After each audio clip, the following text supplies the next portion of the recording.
Energia elèctrica. Índex. Com s'emmagatzema? És renovable per què? Com es produeix? Usos al llarg de la història.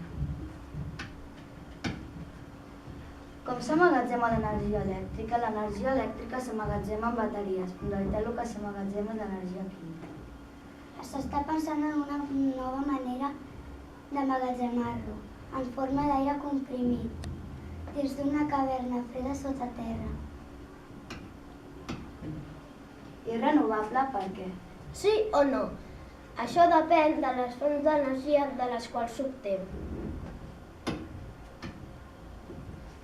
Com es produeix? Les centrals elèctriques produeixen electricitat, però també existeixen diversos sistemes per produir electricitat, com els generadors de corrent continu, els dinamos, les piles, les cèl·lules fotovoltaiques i les turbines.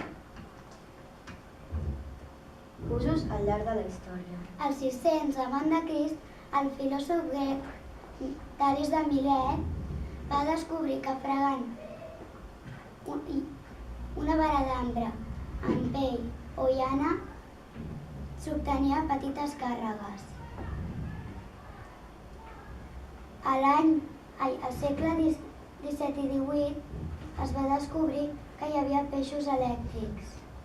A finals del segle XIX, Thomas Edison i Nikola Tesla van començar a fer servir l'electricitat. Gràcies per escoltar-nos. Gràcies per escoltar-nos.